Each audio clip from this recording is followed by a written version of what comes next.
السلام عليكم ورحمة الله، شلونكم؟ شخباركم؟ عساكم بخير وصحة وعافية يا رب. رمضان كريم وصيام مقبول وإفطار شهي إن شاء الله. اليوم راح أشارككم فطوري وراح أشارككم سحوري.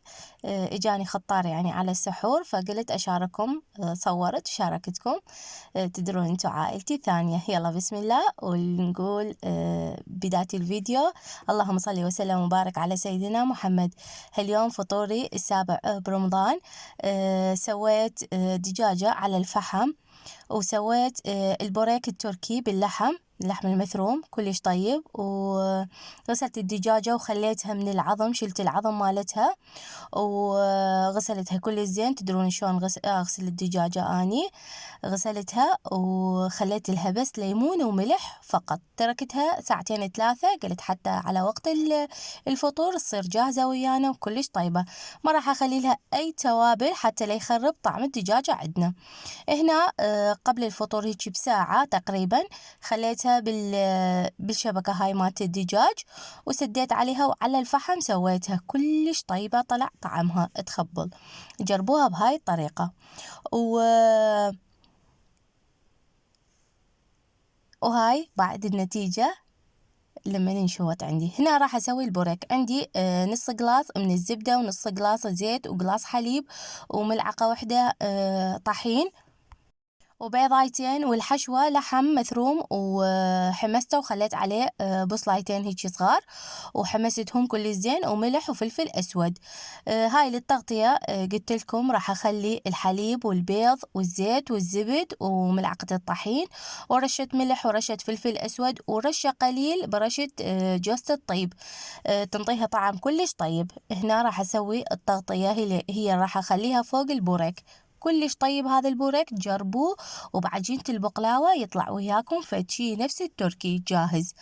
هنا كل 4 أوراق من عجينة البقلاوة راح أخلي عليهم، يعني 4 راح أخلي عليهم من هذا الخليط اللي سويته. راح أخلي بالحافة مات الورق البقلاوة، راح أخلي هاي الخلطة وأبرمها.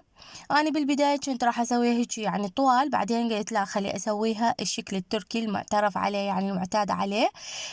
هنا خليت النايلون اللي يجي ويا العجينة البقلاوة خليته بالأسفل حتى يسهل علي برم البوريك. بهذا الشكل خلصت عندي كل كل الحشوة. العفو، آخر شي بقت عندي حشوة قليلة.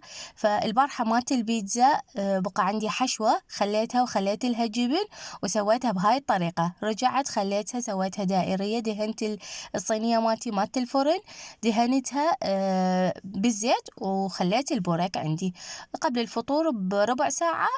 أخليه بالفرن يصير عندي جاهز. هنا راح أسوي المقبلات مالت اللهانية يقولوا لها هيجي، أو السكالوب.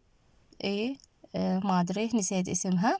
المهم ترمت عندي اللهانة البنفسجية واللهانة البيضة، والكمية مالت المايونيز واللبن، يعني يصير اللبن أقل من مايونيز. وخليت عليها هم يخلون لها شكر، بس أنا أريد أنطيها طعم كلش طيب وكل مرة أسويها. يعني خليت جلي الفراولة، قليل من جلي الفراولة وملعقة مالت الليمون.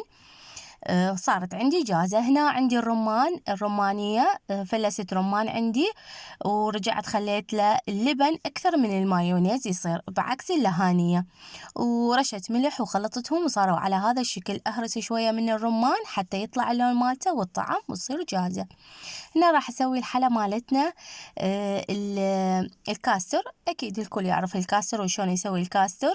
خليت الحليب والشكر والبودر مالت الكاستر وصار عندي بهذا الشكل. بس راح نطيه ميكس كلش طيب.